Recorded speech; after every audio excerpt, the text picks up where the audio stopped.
بسم اللہ الرحمن الرحیم۔ ہم آج کے موضوع کا آغاز کرتے ہیں۔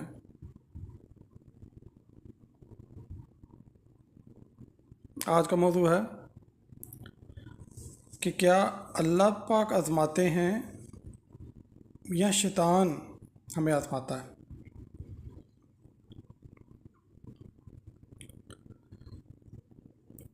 یہ ایک اہم موضوع ہے۔ آزمائش صرف اور صرف اللہ کی طرف سے ہے۔ جب قرآن پاک میں اللہ پاک نے فرما دیا کہ ہم ضرور تمہیں آزمائیں گے، سورہ بقرہ میں آیت 155، ہم ضرور تمہیں آزمائیں گے، تو آزمائش تو ہوگی۔ پیغمبر انبیاء بھی آزمائے گئے، مختلف طریقوں سے آزمائے گئے، اور وہ ہمیشہ اپنی آزمائش پر پورا اترتے تھے۔ کیونکہ انہوں نے ایک ایگزامپل سیٹ کرنی تھی انسانیت کے لیے۔ آپ کو یاد ہوگا حضرت یوسف علیہ السلام والا واقعہ کہ جب ایک کمرے میں زلیخا اور حضرت یوسف علیہ السلام اکیلے تھے، اور جب حضرت یوسف علیہ السلام نے وہاں سے جانے کی کوشش کی تو پیچھے سے ان کو پکڑا گیا اور ان کی قمیض جو ہے وہ پھٹ گئی۔ آپ جانتے ہیں کہ حضرت یوسف علیہ السلام بڑے خوبصورت تھے، بہت خوبصورت تھے، اور اس دور میں زلیخا بھی بہت خوبصورت تھی۔ تو اللہ پاک نے فرمایا تھا کہ اگر ہماری مدد نہ ہوتی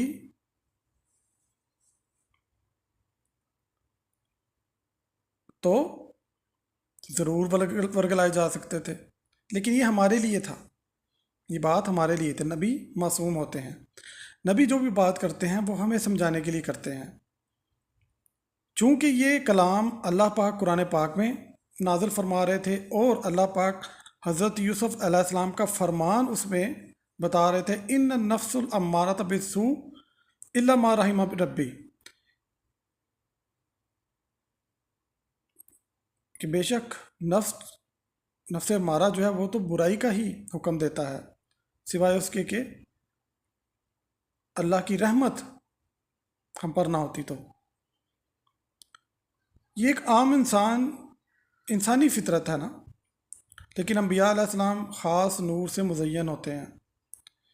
ان کا نفس اللہ کی مکمل نگہبانی میں ہوتا ہے، وہ برائی سے محفوظ ہوتے ہیں اور نفس کی حقیقت سے واقف ہوتے ہیں، اور ان کا کام ہے امت کو سکھانا، اور یہ راہ نفس کشی کی راہ ہے، اور اللہ کی رحمت ہے جس پر کہ اللہ اس کو بچا لے۔ بات شروع ہوئی تھی آزمائش سے۔ اللہ پاک ضرور آزماتے ہیں،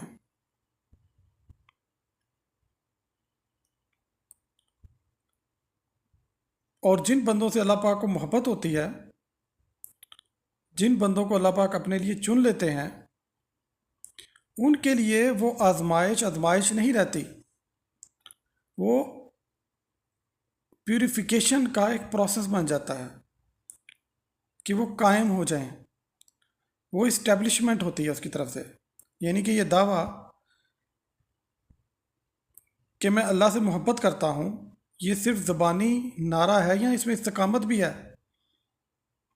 سملرلی میں اپنے نبی سے محبت کرتا ہوں، یہ صرف زبانی دعویٰ ہے یا اس میں استقامت بھی ہے؟ میں اپنے مرشد سے محبت کرتا ہوں، یہ صرف زبانی دعویٰ ہے یا اس میں استقامت بھی ہے؟ اللہ کی محبت جو ہے نا، یہ اتنی آسان نہیں ہوتی۔ انسان جب یہ اس راستے پہ چل پڑتا ہے نا، تو وہ جان لے ایک آگ کا دریا ہے اور ڈوب کے جانا ہے،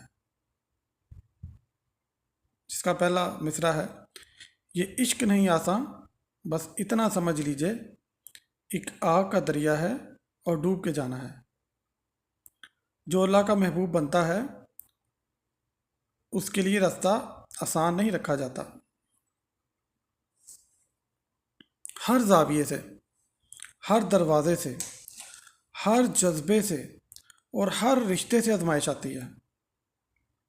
اگر ہم جسم کی بات کریں تو بیماری آتی ہے، کمزوری آتی ہے، تھکن آتی ہے۔ دل کی بات کریں، تنہائی آتی ہے، ترک کر دیا جاتا ہے، ٹوٹنا آتا ہے آپ کے لیے۔ روح کی بات کریں تو شدت شوق پیدا ہوتا ہے، انتظار کرنا پڑتا ہے، فراق سہنا پڑتا ہے۔ دنیا کی بات کریں تو دنیا سے رد ہونا پڑتا ہے، اس کا سامنا کرنا پڑتا ہے، بدنامی کا سامنا کرنا پڑ سکتا ہے، بے قدری کا سامنا کرنا پڑ سکتا ہے۔ اور نفس کی بات کریں تو خواہشات کا شور آپ کے اندر برپا کر دیا جا سکتا ہے۔ اور اگر ہم شیطان کی بات کریں تو وسوسے، شک، نافرمانی کی ترغیب، یہ تمام وہ آزمائشیں ہیں جو مختلف زاویوں سے آپ کے اوپر آ سکتی ہیں، کیونکہ یہ محبت عام محبت نہیں ہے، یہ بہت خاص محبت ہے۔ اللہ کی محبت سب سے خاص محبت ہے۔ تو جب آپ سب سے خاص محبوب پانے کا دعویٰ لیے چلتے ہیں تو آپ کو پھر اس دعوے کو حقیقت ثابت کرنے کے لیے خود اپنی فنا سے گزرنا ہوگا، اور فنا تب تک ہی معلوم ہوگی جب آپ آزمائش کی بھٹی سے گزریں گے۔ شیطان جب دیکھتا ہے نا کہ کوئی بندہ اللہ کی طرف مائل ہو رہا ہے، اس کی محبت میں فنا ہو رہا ہے، تو سب سے زیادہ وہ اس کے اوپر حملہ ور ہوتا ہے، کیونکہ اسے معلوم ہے کہ یہی بندہ ہے جو میرے بنے ہوئے باطل نظام کے لیے خطرہ ہے۔ ہمارے ارد گرد ہم جب دیکھتے ہیں ظلم و ناانصافی کا بازار سرگرم ہے، ہر طرف آپ دیکھتے ہیں کہ کتنی زیادتیاں ہو رہی ہیں۔ اپنے گھروں میں آپ دیکھتے ہیں کہ کتنی ناانصافیاں کی جاتی ہیں، بہن بھائی آپس میں کس طرح چھوٹے چھوٹے معاملات میں جب آپس میں لڑ رہے ہیں، جبکہ یہی جب چھوٹے تھے تو محبت والے تھے۔ جیسے جیسے بڑے ہوتے گئے، اس معاشرے کی چھاپ ان کے اوپر پڑی، شیطان کے اثرات ان کے اوپر آئے، تو کیسے کیسے خونی رشتے، محبت والے رشتے ایک دوسرے سے دور ہوتے گئے۔ تو جب بندہ حقیقت میں اللہ کی طرف چلتا ہے، اللہ کے عشق کی طرف بڑھتا ہے، فنا کی طرف بڑھتا ہے، تو وہ باطل نظام کے لیے خطرہ بن جاتا ہے۔ وہ ایک شخص اتنا متاثر کن ہو سکتا ہے کہ کتنے لوگوں کی زندگیاں بدل سکتا ہے۔ یہ وہ خطرہ جب شیطان محسوس کرتا ہے تو اپنی تمام تر قوتیں اللہ کی اجازت سے، دیکھیں، کوئی بھی تکلیف، ضرر انسان کو اللہ کی اجازت کے بغیر نہیں پہنچ سکتی، اور شیطان آپریٹ کرتا ہے اللہ کی اجازت سے، کیونکہ جو مخلص بندے اخلاص کا دعویٰ کرتے ہیں، عشق کا دعویٰ کرتے ہیں، محبت کا دعویٰ کرتے ہیں، تو پھر اللہ کہتا ہے آزما لو اس کو،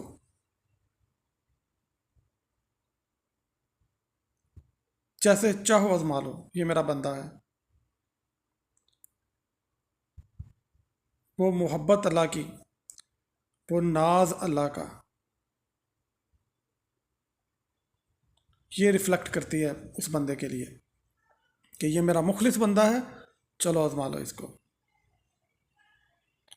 شیطان کیا کہتا ہے کہ اللہ کی محبت ایک خواب ہے، کبھی اس کے شعور پر شک کے تیر مارے گا، کبھی اس کے اندر علم کا غرور ڈالے گا، کبھی اس کو مایوسی میں ڈالے گا، کبھی خوف میں، کبھی خود فریبی میں مبتلا کرنا چاہتا ہے۔ لیکن اللہ پاک نے فرما دیا کہ میرے خاص بندوں پر تیرا کوئی زور نہیں۔ جو سچا عاشق ہوتا ہے وہ ہر آزمائش میں یہ نہیں پوچھتا کیوں وہ یہ نہیں پوچھتا کیوں، بلکہ وہ یہ جاننا چاہتا ہے کہ یا اللہ اس میں مجھے اپنا راستہ دکھائیں، مجھے اپنے قریب کریں، مجھے اپنا چہرہ دکھائیں، مجھے اپنی ذات کا علم دیں، مجھے معرفت دیں۔ اس پر جو آزمائش آتی ہے وہ صبر کرتا ہے اور اللہ کو پکارتا ہے صدقے دل سے کہ یا اللہ یہاں سے اپنی پہچان دلا دے۔ وہ شیطان کے وسوسوں میں شکوہ نہیں کرتا، بلکہ ان کو پہچانتا ہے اور اللہ کی طرف پلٹتا ہے، بار بار پلٹتا ہے، بار بار پلٹتا ہے، کیونکہ اس کا عشق، اس کی محبت اس کو ہر بار ہر آزمائش سے اوپر اٹھاتی ہے۔ شیطان اس کو نیچے گرانے کی پوری کوشش کرتا ہے، بار بار حملہ آور ہوتا ہے، لیکن محبت ہر بار جیتتی ہے، ہر بار جیتتی ہے۔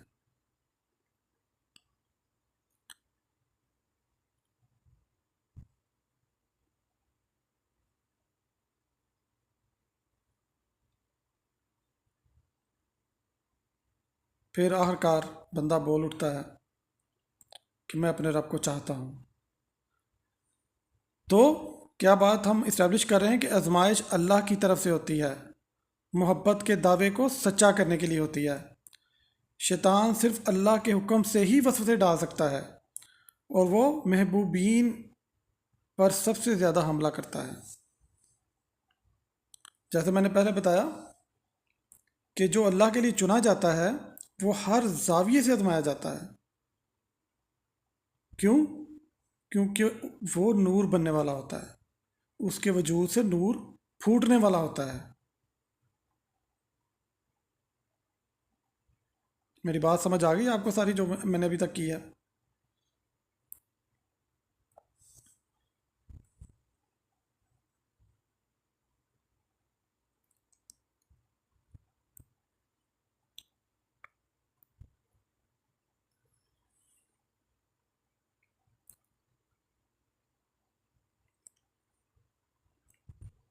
عام طور پر جو دیکھا جاتا ہے ہمارے معاشرے میں، زندگی میں، زندگی دوڑ میں، ہم کوئی بھی تعلیم حاصل کرتے ہیں تو پہلے ہمیں سبق پڑھایا جاتا ہے،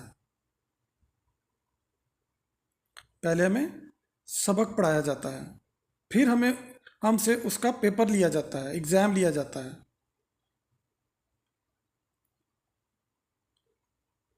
لیکن زندگی کا نظام کچھ مختلف ہے۔ پریکٹیکل لائف میں پہلے اللہ پاک امتحان میں ڈالتے ہیں، آزمائش میں ڈالتے ہیں، پھر اس آزمائش سے ہمیں سبق ملتے ہیں، اور وہ سبق ہوتے ہیں جو زندگی سبق سکھاتی ہے، وہ آپ کے سول لیول پہ ہوتے ہیں، آپ کی روح گرو کر رہی ہوتی ہے، جو زندگی جینے کا مقصد ہے وہ پا رہے ہوتے ہیں آپ لوگ، اگر تو آپ اس امتحان سے گزر جائیں اور اس سے کوئی سبق سیکھ لیں۔ اگر سیکھتے نہیں تو نیچر یا ڈیزائن مختلف ہو سکتا ہے امتحان کا، مگر وہ سرکل میں آپ گھومتے رہتے ہیں جب تک کہ آپ سبق سیکھ نہیں لیتے، ایوالو نہیں ہو جاتے۔ لوگ بدل سکتے ہیں، امتحان کی نوعیت سیم رہتی ہے۔ پھر آپ کہتے ہیں یہ پیٹرن بار بار ریپیٹ ہو رہے ہیں، میرے ساتھ ہی ایسا کیوں ہوتا ہے؟ کیونکہ آپ سٹک ہوئے ہیں، آپ سیکھ نہیں رہے، آپ اٹیچمنٹ سے اوپر نہیں اٹھ رہے۔ تو ایک وقت آتا ہے کہ آپ کا نفس چیخ اٹھتا ہے، نہیں بس اب بہت ہو گیا، اب یہاں سے سیکھنا ہے، اٹھنا ہے، کیونکہ الٹیمیٹلی حالات آپ کو پش کرتے رہتے ہیں، keep on pushing you to the certain level where you have to take the step forward, where you have to be elevated from the current situation۔ اٹھنا ہی ہوگا آپ کو، ایک جگہ پہ سٹک نہیں رہ سکتے۔ اور جو لوگ یہ کہتے ہیں اللہ کو کیا پڑی ہے آزمائش کی، اللہ کو کیا پڑی ہے ہمیں آزمانے کی، دیکھیں جو آپ کا بھلا چاہتا ہے وہ آپ کو کمفرٹ زون میں نہیں رہنے دے گا، ہاؤ اٹ از پاسبل کہ آپ کمفرٹ زون میں جیتے رہیں اور گرو بھی کرتے رہیں؟ ایسا پاسبل ہے؟ کوئی ایک بندہ بتا دے کہ میں کمفرٹ زون میں جیتا بھی رہوں اور گرو بھی کرتا رہوں. No, never. You have to face the life, you have to evolve. تو اگر آپ کی زندگی میں آزمائشیں آ رہی ہیں تو سمجھ لیں کہ اللہ پاک کی آپ پر نظر ہے. اور اگر آپ کو اللہ پاک نے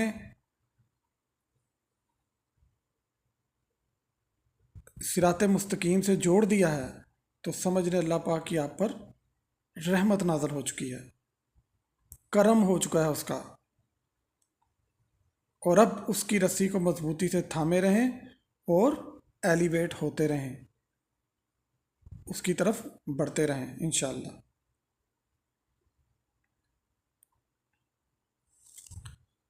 اللہ سے دعا ہے کہ ہمیں وہ بصیرت عطا فرمائیں کہ ہم ہر آزمائش میں اللہ کی رحمت کو پہچان سکیں. ہمیں شیطان کے وسوسوں سے اللہ پاک محفوظ رکھیں اور ہمارے دلوں کو اپنی محبت میں ثابت قدم رکھیں. ہمارے نفس کو فنا کر دیں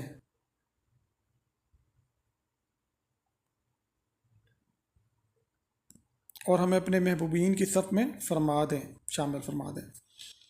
اچھا، ایلیویٹ ہوئے لوگوں پر بھی آزمائشیں آتی ہیں، بالکل آتی ہیں، لیکن وہ بہت ہی آسانی سے گزر جاتے ہیں. ایسا نہیں ہے کہ اب آزمائشیں ختم ہو گئی ان کے لیے، زندگی ان کے لیے بڑی سموتھ ہو گئی، لیکن وہ اس شعور میں جیتے ہیں، وہ اس جگہ پر فائز ہو چکے ہوتے ہیں کہ ان کے لیے یہ آزمائشیں بس گزرنے کا نام ہے،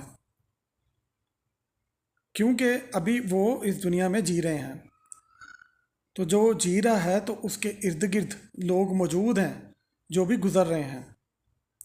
تو اگر اس کا لنک ہے ارد گرد لوگوں کے ساتھ تو وہ اس کے اوپر بھی ایفیکٹ ہوتے ہی ہوتے ہیں. دنیا میں رہ رہے ہیں نا، تو رشتے ناتے بھی ہوں گے، تعلقات بھی ہوں گے. تو جب خود گزر گئے تو دوسروں کو بھی تو گزارنا ہے. نبی مکرم صلی اللہ علیہ وسلم نے 3 سال سوشل بائیکاٹ جو گزارا، وہ اگر نبی پاک صلی اللہ علیہ وسلم تو ایلیویٹڈ تھے نا، ان سے زیادہ کون ایلیویٹڈ ہو سکتا ہے؟ تو اگر انہوں نے اتنی سختیوں کو دیکھا، جھیلا، تو کس کے لیے؟ امت کے لیے. تو اسی طرح اللہ کے محبوب بندے جو ہوتے ہیں، جو قائم ہوتے ہیں، کھڑے ہوتے ہیں، لوگوں کو حق کی راہ دکھا رہے ہوتے ہیں، سمجھا رہے ہوتے ہیں، تو وہ ایک محنت میں ہوتے ہیں، ایک اسٹرگل میں ہوتے ہیں، ایک کوشش میں ہوتے ہیں.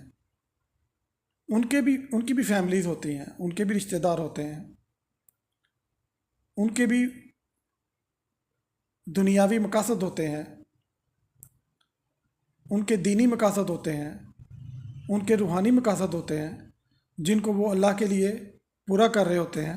تو ظاہر سی بات ہے ان تمام مقاصد میں ان کے اوپر چیلنجز آتے ہیں، لیکن وہ اللہ کے فضل سے